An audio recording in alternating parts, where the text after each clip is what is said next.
I would like to introduce Ryan Dragg with Backflip Studios. He is here today from Colorado, and he's going to take it away. All right. So, yeah, I'm from Backflip. I did another presentation yesterday. Was anyone here in this room for that, or did you see it online? No? Okay. So I'll probably intermingle a couple slides from that. Especially works well for sort of introducing the company. I know some people were in the workshop earlier today, but does anyone know who Backflip Studios is? Well, yeah, you know. You know. You guys know. Does anyone have an iPhone on them right now? Okay, cool. Of course you guys do. And then lastly, if you have an iPhone or iPad on you, do you have any Backflip games on it? Okay, you do. You do. You do. You already have a t-shirt. Do you want a t-shirt? Sure. Sweet. Because you answered all the questions correctly.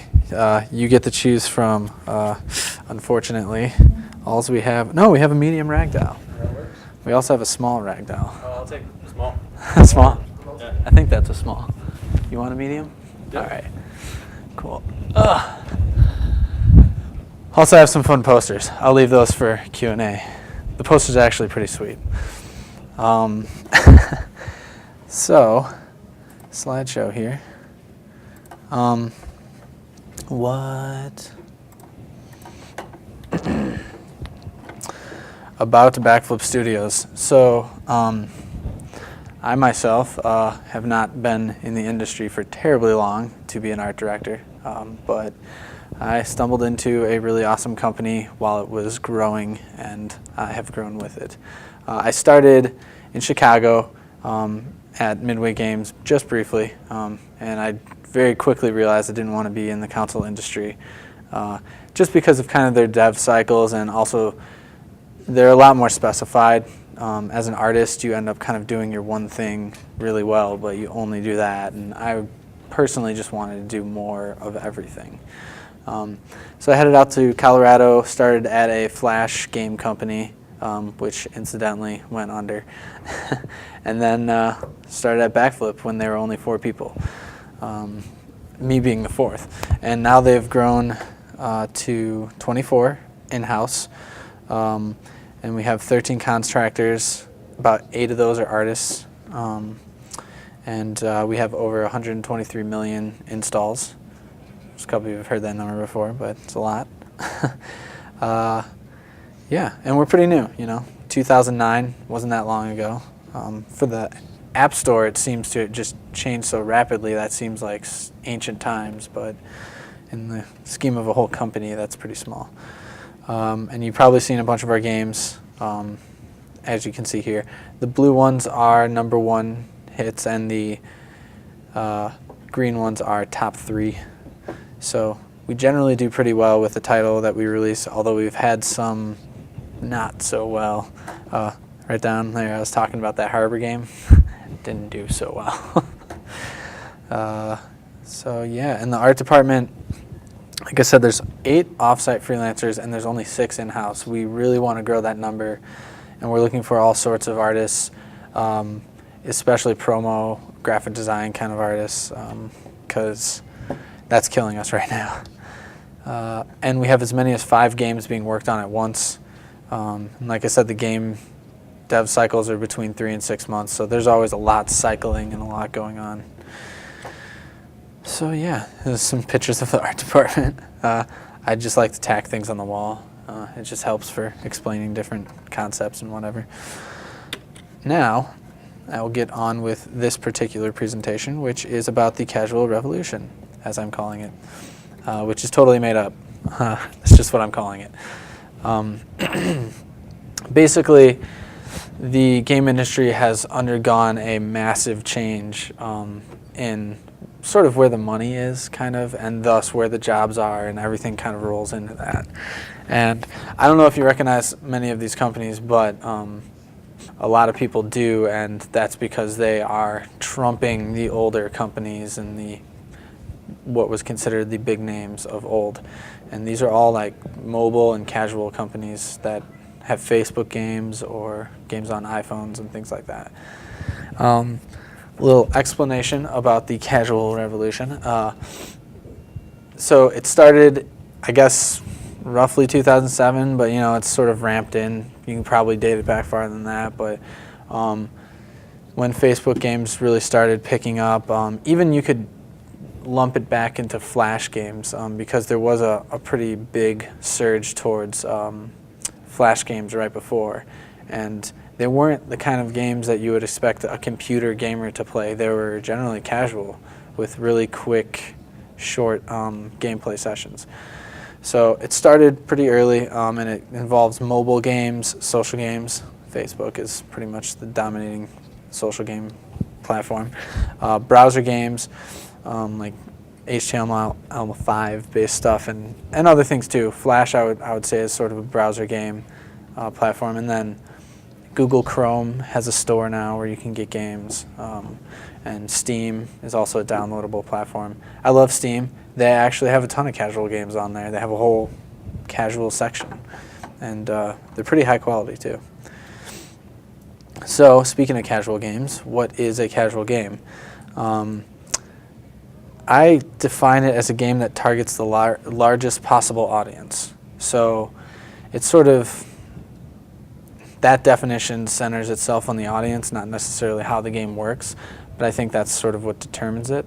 A casual game, you want to be able to attract someone, just about anyone, which means it needs to be able to just pick up and play.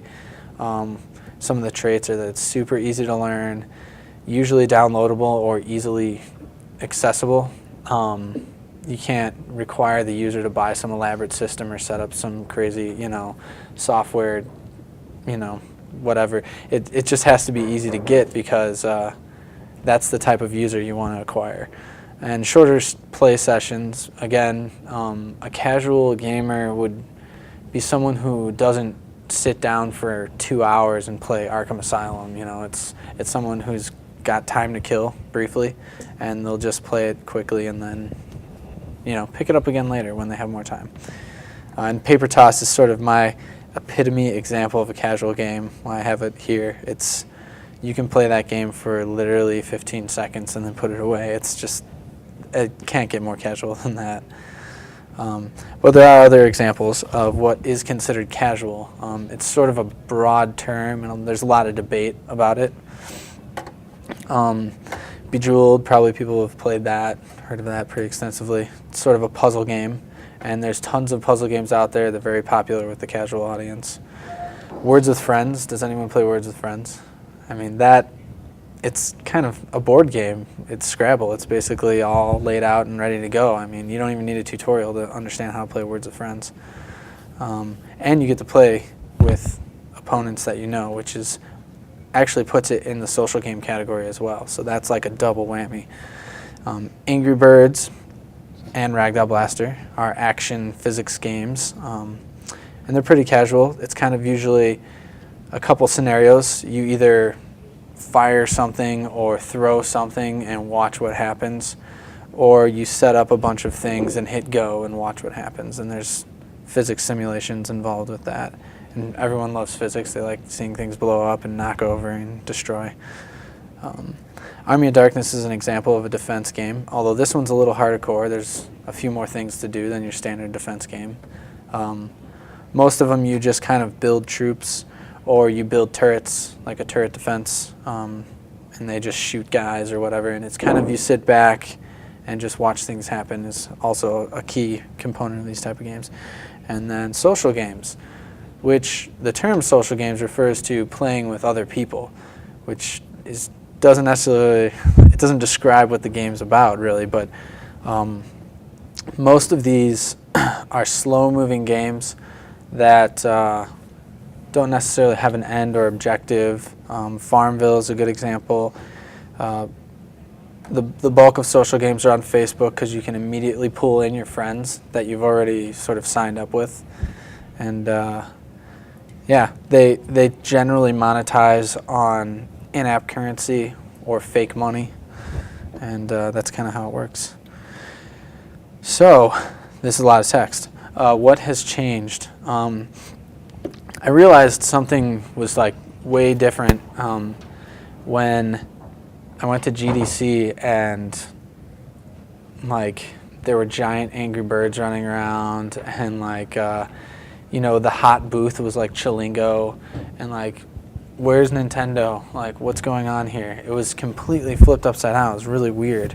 And like Zynga is like having the monster party, where you would think like, what, like, isn't Blizzard have a really sweet party somewhere, or which they did, but at the same time all the buzz was, and all the really good presentations were being slotted for casual games, and the market shift reflects that. I mean, Zynga was very quickly worth more than EA, and that gap continues to spread, but EA is doing things to mitigate that and adapt. They're one of the big companies that is adapting like drastically, and they made a statement about it when they laid off 1,500 employees and bought Playfish the same day. That was a very intentional move because they want their shareholders and they want people to know what they're doing. They're making a very strategic shift, not the whole company, but they want to make sure they have their foot in here. Last year at Christmas, they threw up sort of a mobile blockade, which is really discouraging for us sort of indie companies. They took all of their high-priced games like the Maddens and the racing games, and they dropped them all down to 99 cents, which they're usually like $10 iPhone games. And they shot all to the top of the list, which dominated like the top 10 spots. And then Apple shuts down during Christmas, and you can't change any of your stats or any of your things on the game. So right before Apple shut down, they put them all back to $10. So like the rankings froze, everything froze, and they just got these $10 games sitting in the top 10 spots, and we're all trapped down at the bottom like, oh, what the heck? Which was a really nice move. But that just shows that even the big companies are jumping on the bandwagon these days. And it's not just that's here to stay. There's huge number of new users, and a lot of people are referring to this casual player as like the soccer mom audience, because statistics show that the average social gamer is a 43-year-old woman. More women play social games and casual games than men, and the age bracket is different than your standard gamer. It's somewhere around, it starts to ramp up around the 20s, and then has a dip probably around 55, 60, and actually there's some ramp up at the end too. Some much older gamers that maybe never played games before, they definitely wouldn't consider themselves a gamer. They don't even know that some of these are games really, but they enjoy it and play it, and it's a totally new kind of thing. And it kind of redefines what is a game, because normally I would consider a game something that has like a beginning, middle, end. It's like a book, there's definable objectives, and it's really, often really challenging.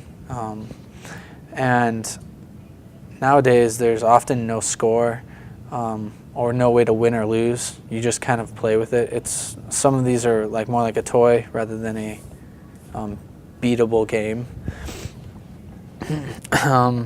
Also, there's a much lower barrier to entry to the industry because of a lot of the changes that have happened. A lot of the platforms that you can submit on don't require any sort of massive publishing deal like they used to. You don't need to fight for shelf space at Best Buy. You can just submit to Apple, and if your game is awesome, you might even get Apple promotion behind it, and it will just go up the charts naturally because people like it, they rate it, and it just gets driven up the charts like that. So indie studios are becoming more mainstream. Angry Birds was made by what I would consider an indie studio. Rovio was very small. They did do a deal with Chilingo to get it up the charts, but the game itself is very, sort of indie kind of structured. And that spawns more innovation and creativity. The bigger studios know what works, and they would kind of just keep hammering that. But the consumer of mobile games is they want more and they want new constantly. So it drives the innovation. The studios are constantly trying new things, trying to one-up each other a lot faster than, just another Call of Duty or, oh, here's this next sword fighting game. They're trying lots of different new things because they can and because it works with the new sort of platforms that are available. Steam works very similar. You can put a game on there and it can kind of drive itself up the chart via popularity. And all of this spawns more studios, more jobs, because now there are more consumers. So in the midst of a economy crash, the game industry actually is doing really well. What does it mean for an artist? So who in here is an artist, art major? Okay, so we got a good amount. A lot of this is art-centered, but this particular presentation is sort of got a lot of business in it too. So a couple things is new roles and skill requirements that are just sort of different from the old way of things, I guess. It's not necessarily brand new, unheard of skills. It's just sort of a different layout. More jobs in different places than you'd normally be looking. More career choices. And again, it's sort of a different layout of career choices. There's more positions for like generalists.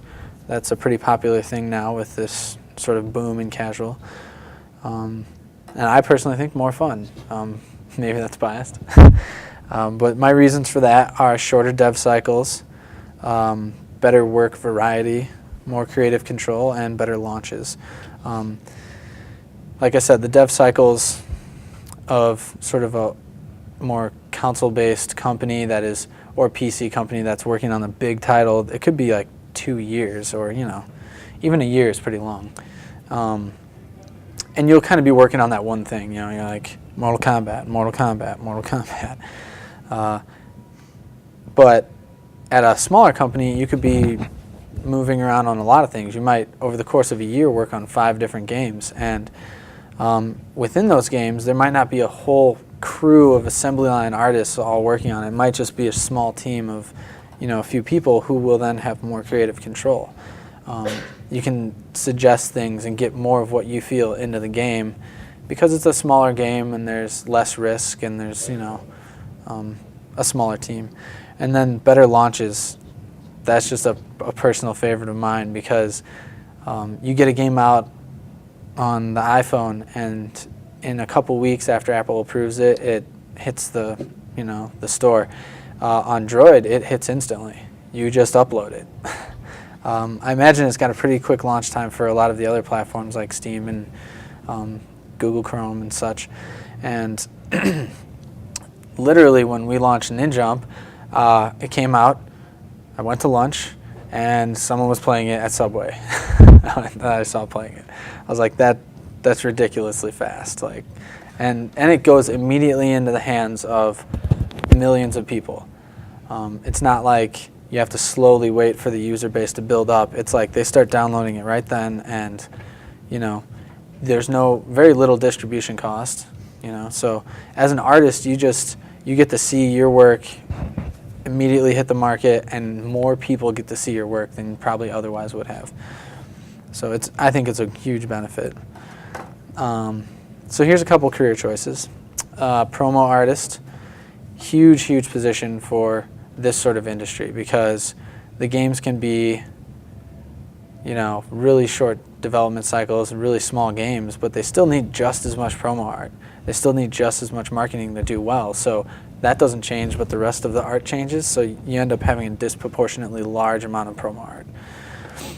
UI artist, again, it's the same kind of thing. You still need to navigate your menus and operate the UI, and the gameplay might be really simple, and you might have disproportionately more UI.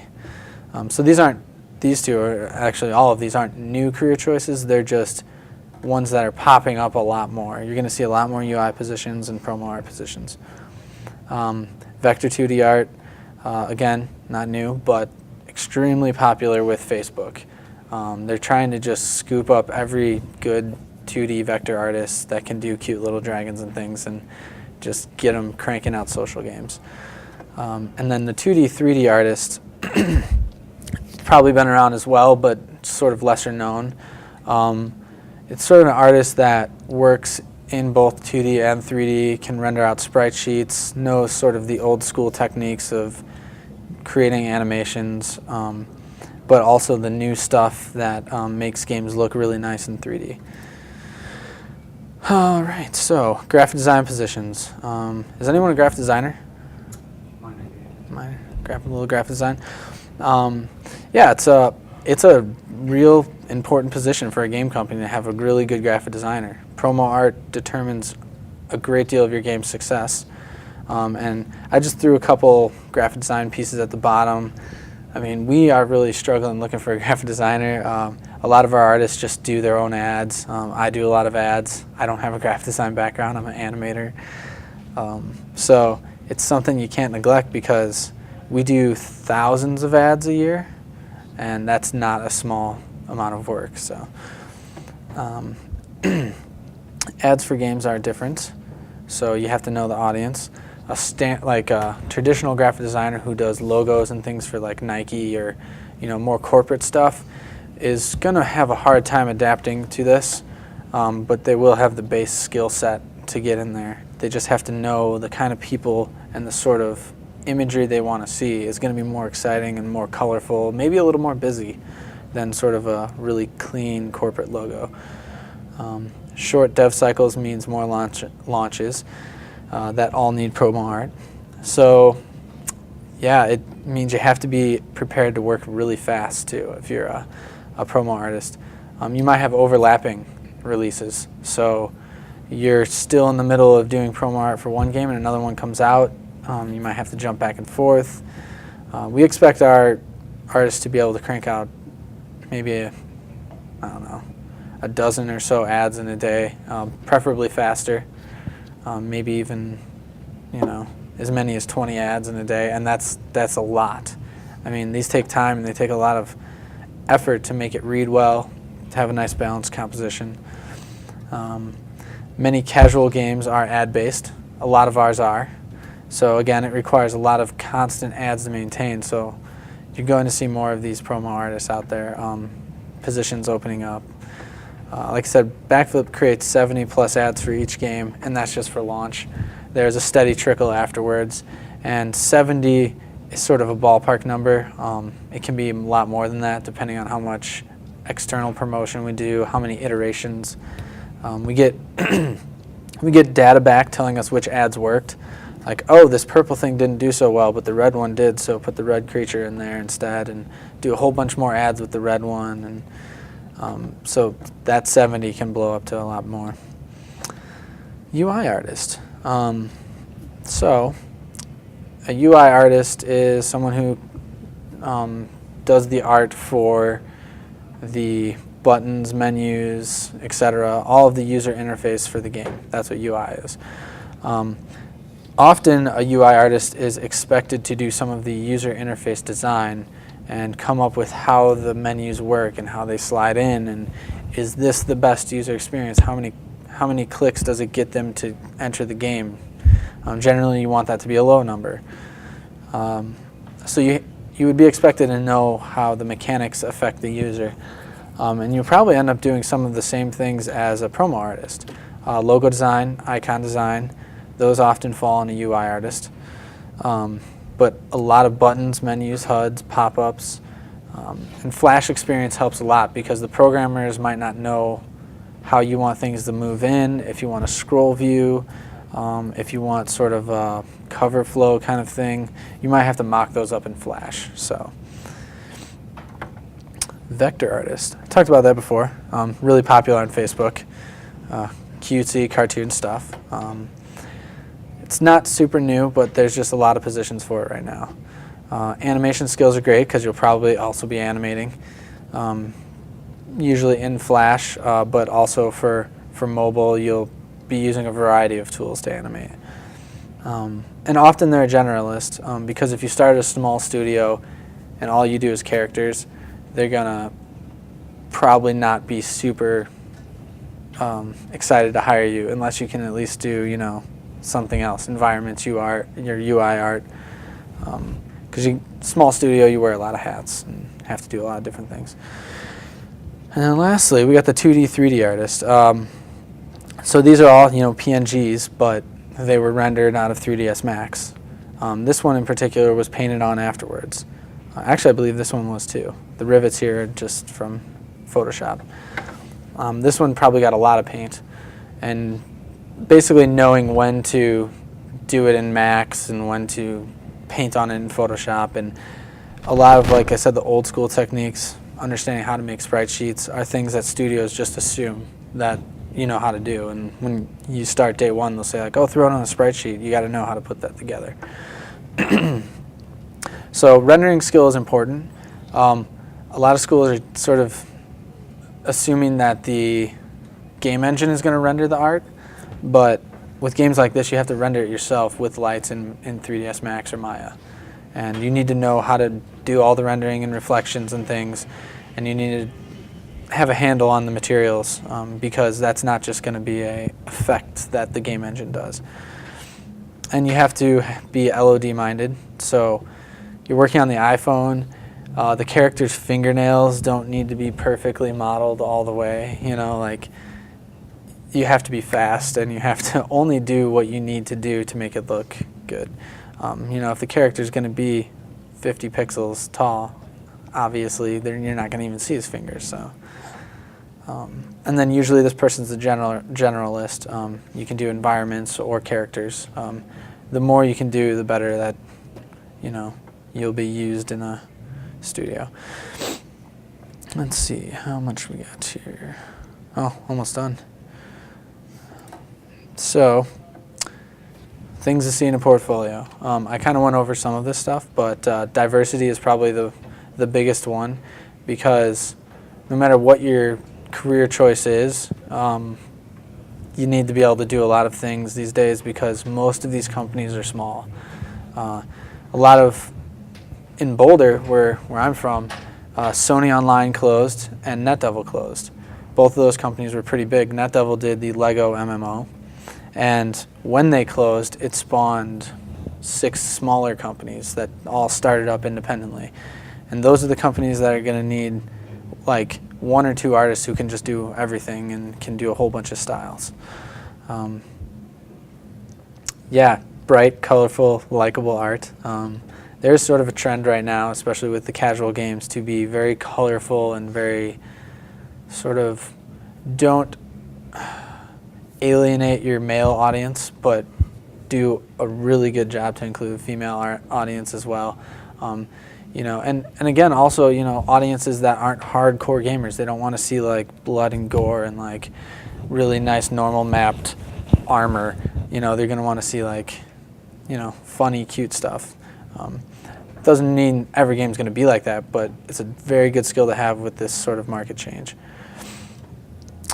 Art that is or looks like it is from games they would make similar to screenshots. So that's kind of a confusing point. If your portfolio has basically like a game mock-up in it, something that looks like a game and it looks really good, that's a huge selling point. It means you sort of understand the different parts that go into a game. You're interested in games.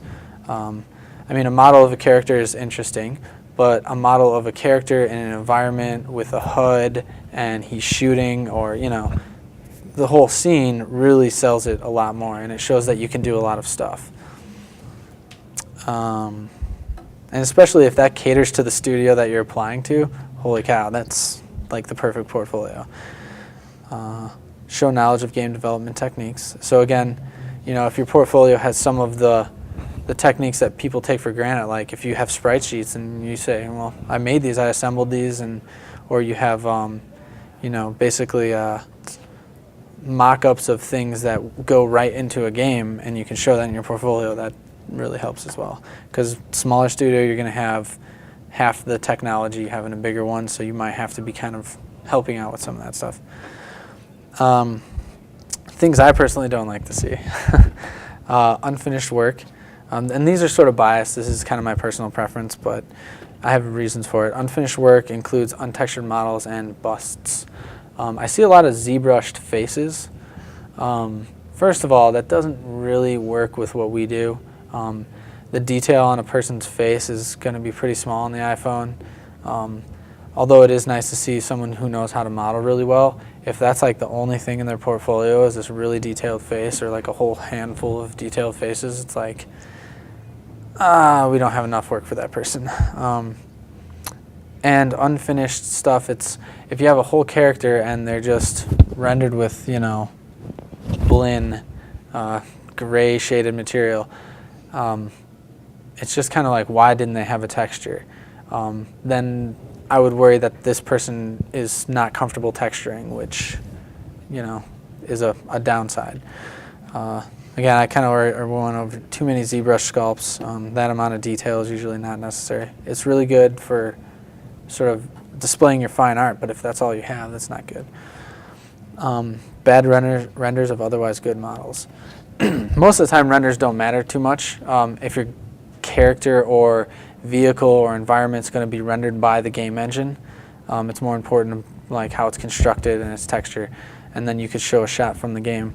But with a lot of these companies such as mine, we do a lot of rendering pre-engine, and we have PNGs and pre-rendered stuff that we put in the game, so you need to know how to render. And if you took a good character and basically ruined him with bad lighting, that's kind of a downside to that. Simulations and plugins, yeah, that stuff too.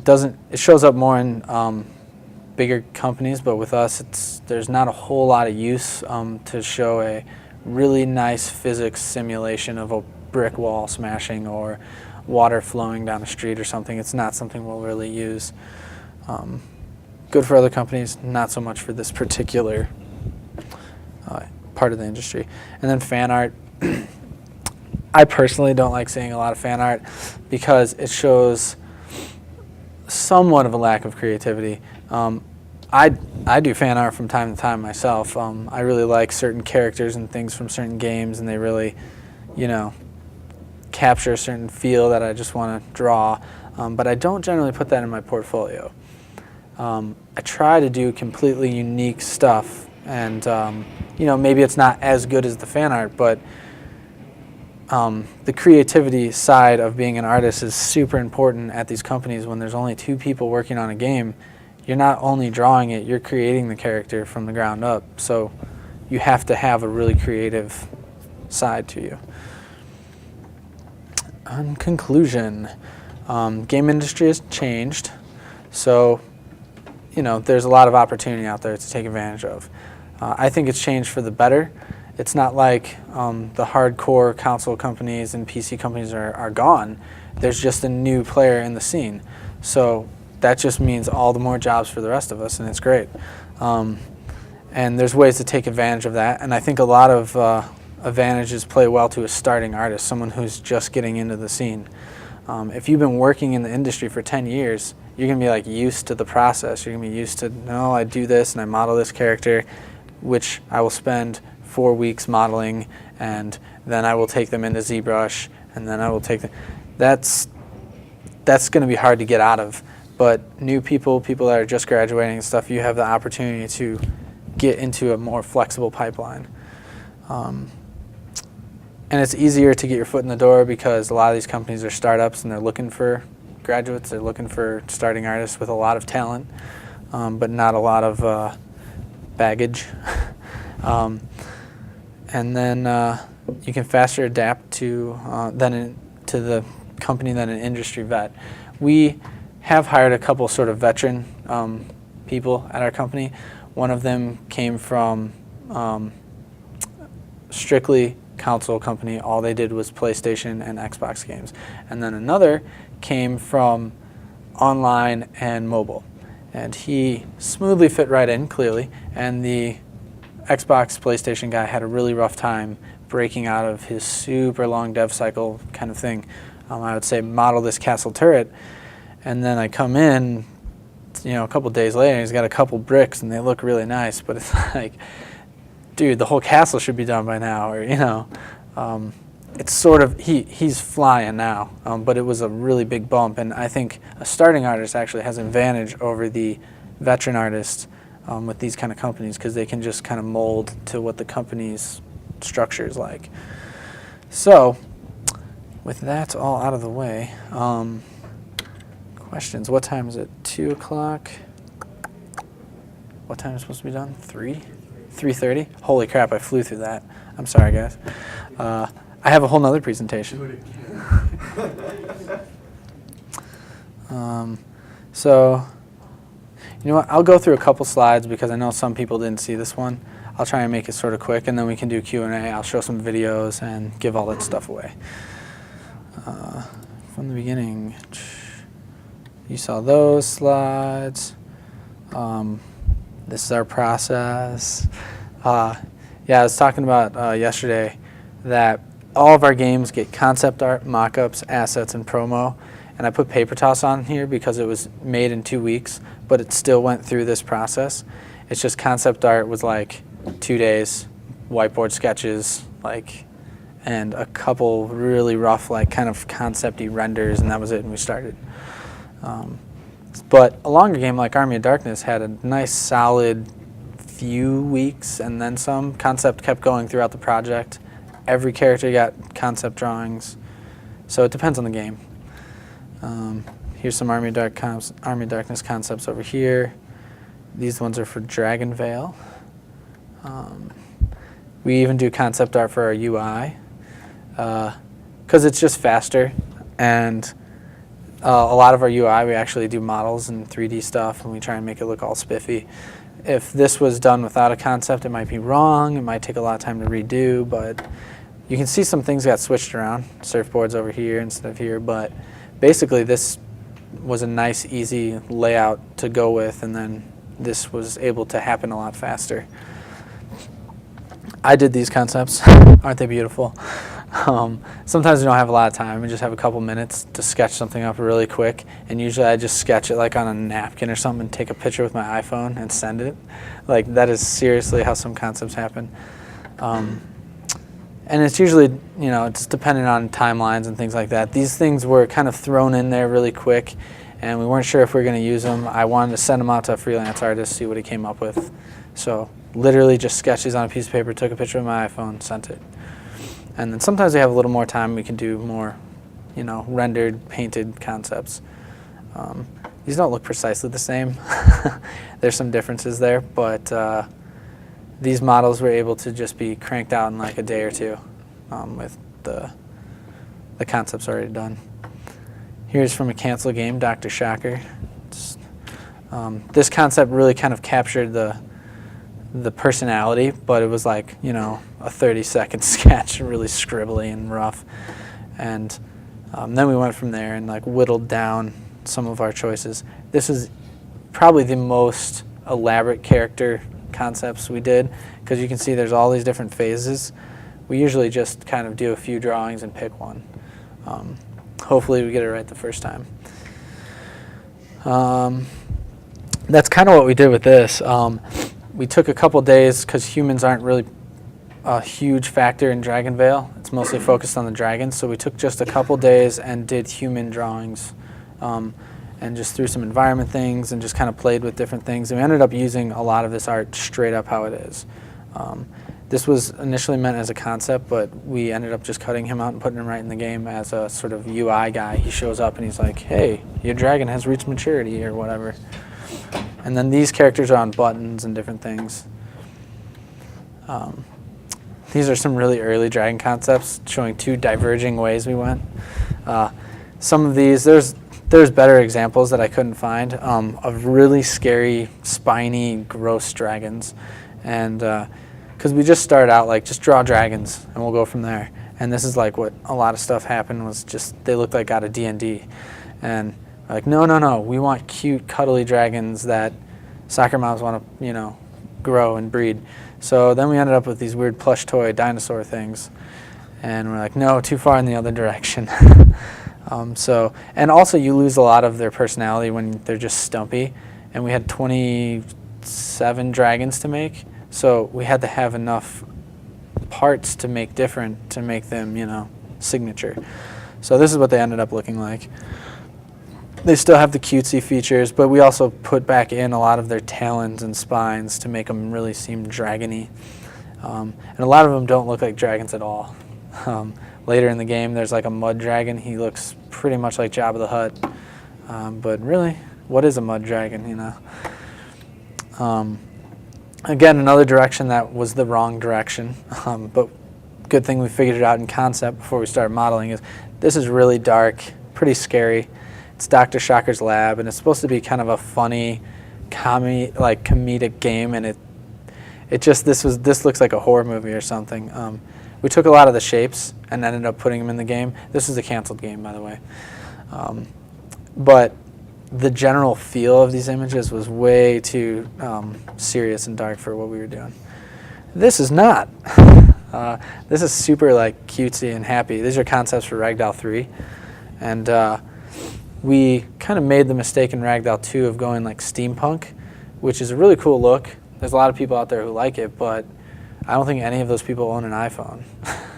So that kind of was a hit towards the success of the game. It did really well. It did make it to #1, but we kind of feel like it could have been an Angry Birds if it was just a brighter, cuter game, and we want to go that direction with the next one.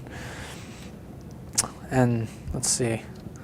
Don't want to take up all the time repeating what I said yesterday, but mock-ups are basically the next step in the evolution of art in our company. We try and build the game in Photoshop or 3ds Max as an artist, not as a programmer. We just say, here's how this is going to work, and this is going to rotate like this, and it's kind of involves a little bit of design, but it's sort of just roughing it out. And we look at the design docs that our designers write up to try and adhere to those and figure out how these will work. And it's basically exploring and solving the problems. Like this is just a concept. This is a little more in depth. It shows the ragdolls, it shows their positions. Are they colliding with these? Can they land on these different layers or not? It sort of just takes it a step deeper.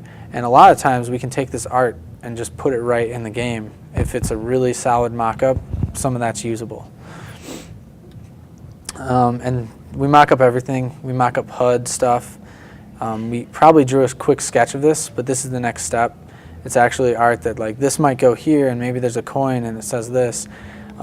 These top 3 actually went straight in the game because we're like, oh, those look good. Let's just use them as is. This here is an effects mock-up, but it's paused. You can't just do a sketch for effects.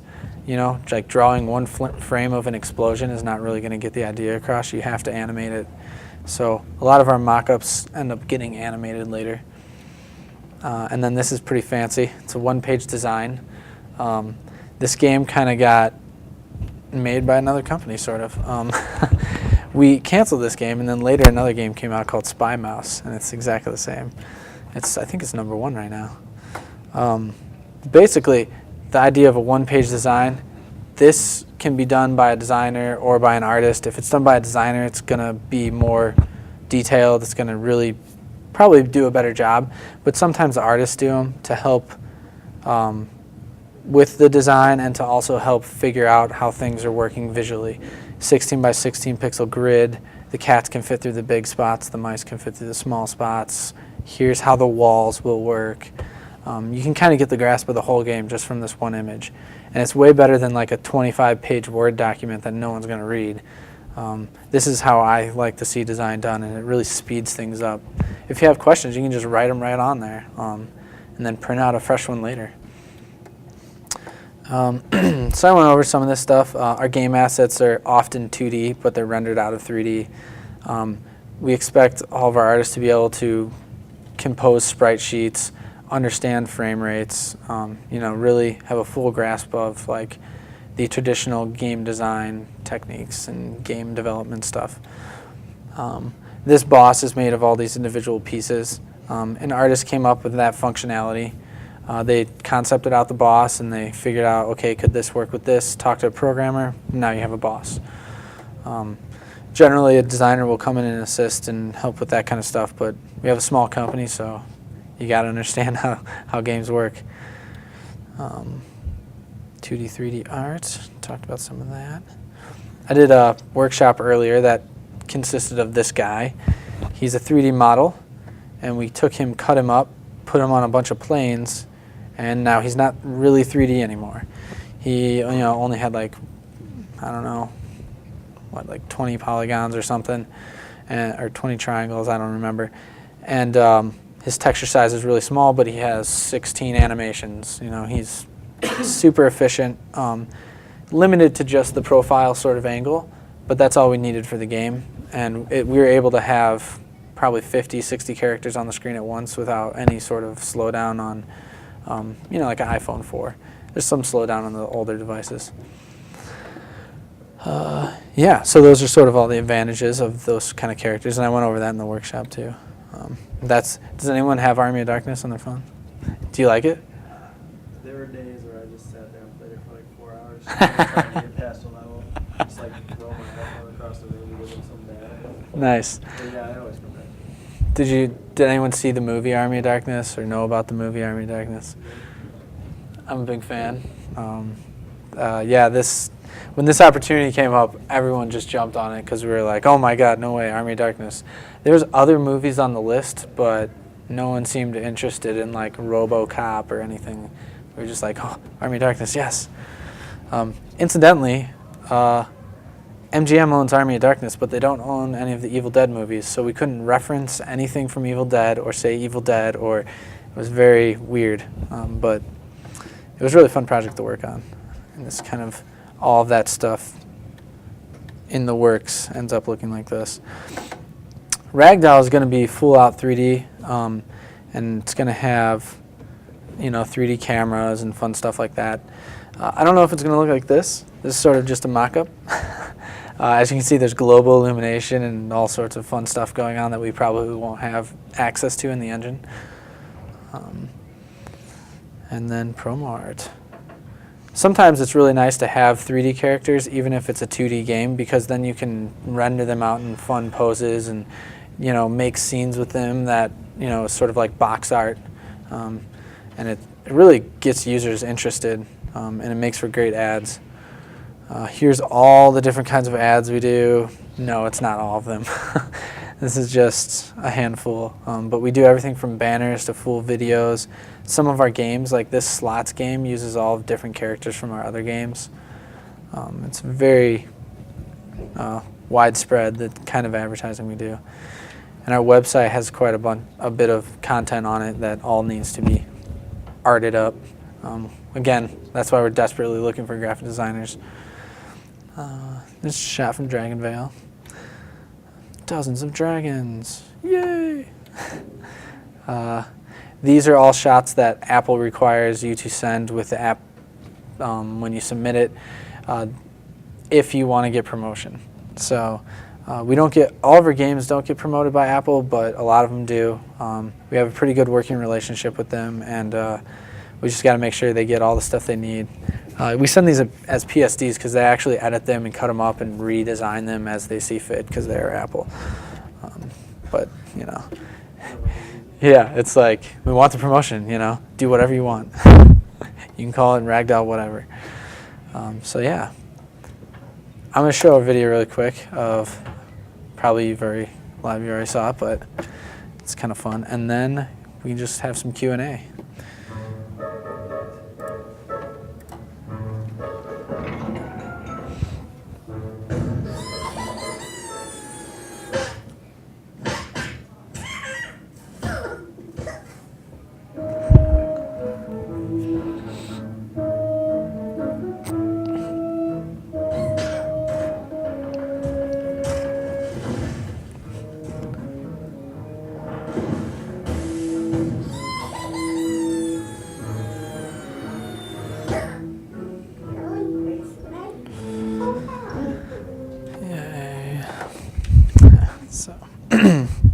All those assets were actually from the in-game stuff.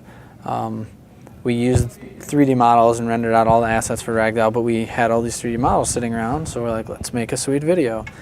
And that didn't take terribly long to make, but sort of required a lot of my spare time. Show one more cinematic thing, because the cinematics are fun to show. And jump.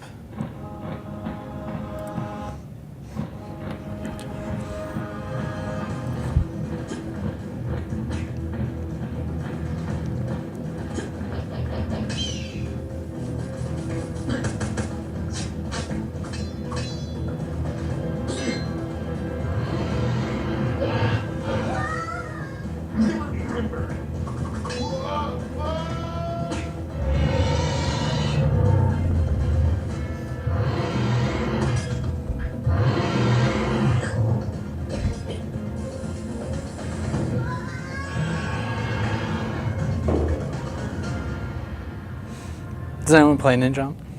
Ninja players? Oh, cool. It's not quite that epic in the game. So cool.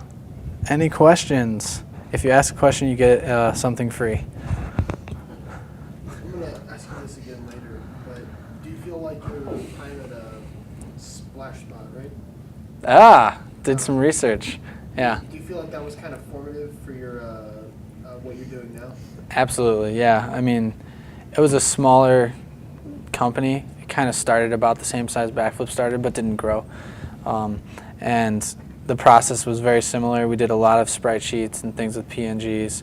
And I took a lot of that process with me, you know, as just learned knowledge that went into Backflip. Of course, it was Flash, so things worked slightly different, but there's a lot of similarities here. Something free. You want a poster? Sure. Ninja or Ragdoll? Ragdoll. Yeah. Cool. Like how many programmers do you have in-house? We have, I think, 10 programmers. My numbers are always a little fuzzy because we're constantly hiring. How many programmers do you put on a project? Like 1 to 2, believe it or not. Yeah. Often it's 2, and then sometimes it's like one guy's working on it, or girl, and another programmer will jump in to help out with the UI and then bail out. So yeah. You want something free? Poster? take a poster. Ragdoll or Ninja? Ragdoll. Ragdolls are going fast.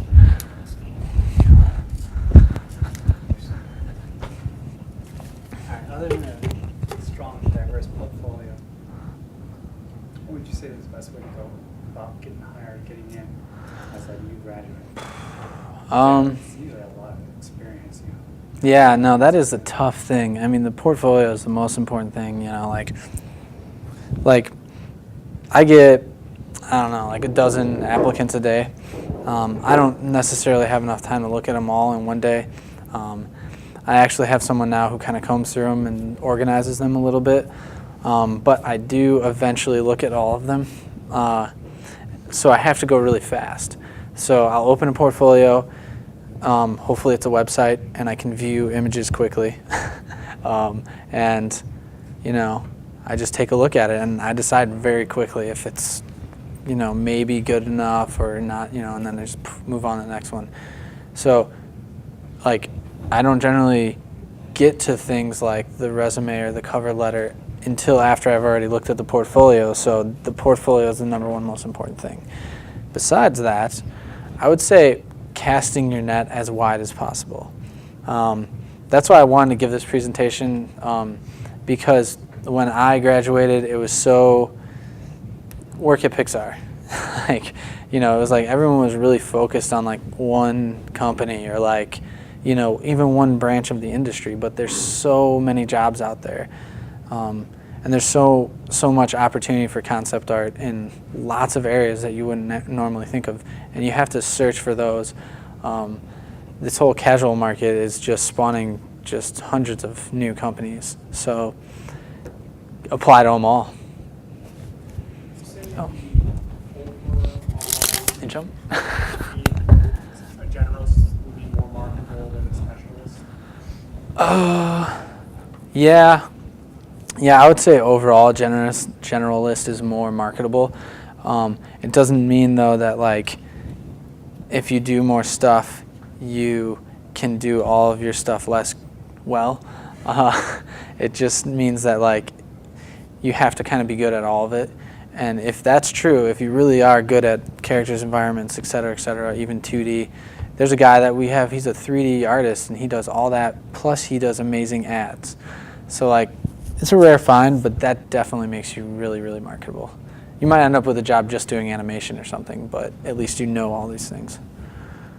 I was actually wondering, do you guys take interns? Yes, we do take interns. I've got that question a bunch over the past couple days, but we only take interns in-house in Boulder. They don't have to come from Boulder, but they kind of have to live in Colorado. Just because I've tried off-site internships and it just doesn't work. You don't get the level of like hands-on that you need in an internship to really like improve, and we don't get the products out of you that we need because there's just not nearly as much interaction. So. This is fun because I actually live in Colorado. Oh, no way. What are you doing out here? School. Oh man, that's awesome, dude. Yeah. That's fantastic. That's fantastic. Oh, do you want a poster?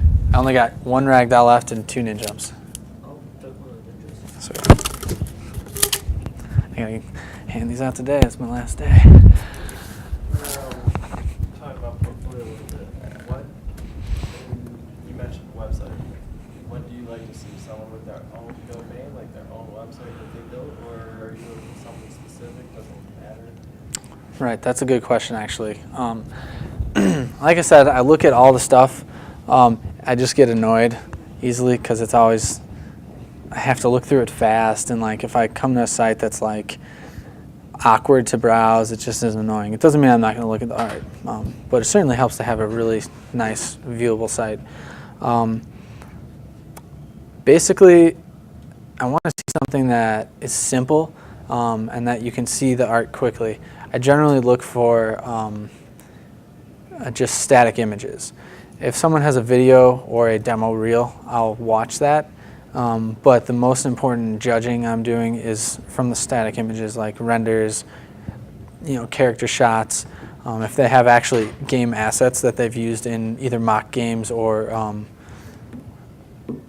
mods are really great. Then that's good to look at too. What I don't like to see are sites that take a super long time to load, and then you click on an image and it's loading. Like, you want to get your employer directly to the art. It can be a little smaller than it was originally, because some of these, they're like super high res, and it's like, that's higher res than my monitor. Why? And I also don't love blogs. So a lot of people, that's a really big trend right now, is people are using blogs. I think because they're free, and you can just update it with your recent stuff, and it goes right to the top, and you're like, bam. Only thing is, a lot of the time you have really good stuff in the back, or you have to scroll down to see stuff, and then you got to click like January. Like, is January the magic month? Let's see. I don't know. It's just kind of. And then, kind of the other part of my question is, you said you do a lot of external renders and everything. Do you use any third-party rendering software? Like, I know a lot of people. There's a craze going around the school right now with Marmoset. Marmosets. Yeah, that looks fantastic. We've actually been looking at Marmoset. It's cheap and makes stuff look nice. Right. Yeah, we actually have just started looking in the Marmoset. A friend recommended it to me the other day. It was like, I want to say like a month ago. So we're sort of behind that trend, but wow, yeah, that's fantastic. We generally render just like right out of Max. The thing we like to render out of Max is just because it's also easy to troubleshoot, and like if something's not rendering in Max, then if you're used to working with that, you can get that problem fixed right there. Also, the lighting systems in Max, we can just import them and export them in the different scenes.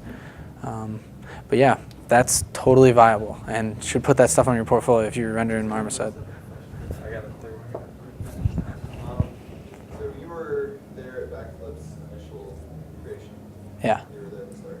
Did you guys have any publishers, VCs, angels, like any sort of? There was one family member that was sort of a initial investor, a very small amount, but really it was all self-funded by the 3 founders, Julian, Tom, and Dale. And yeah, I own a very small percentage of the company, but those guys are the big shareholders. So. So I've seen a lot of articles and a lot of talk about how it's no longer kind of the shotgun approach as far as mobile, and you kind of have to have a very direct plan, and you have to have marketing and advertising, and you feel like you have to have that money for that campaign. Do you agree with that? And if so, like, any thoughts on how to do that? I sort of agree with that. I agree that you can't have the shotgun approach anymore. I'm going to come out with a dozen 2-week apps, and one of them is going to do well. It's going to be the next fart app. Right, no more of that. But that doesn't mean you have to spend hundreds of thousands of, like you don't have to like be like one of these big marketing machines. In fact, someone left our company early on and started his own iPhone company. And they don't have the kind of clout that even we have. And they were able to get a game to #1. So I'm sure they did some marketing things, and I'm sure they had a system in place, but it's nothing that any other indie studio couldn't pull together.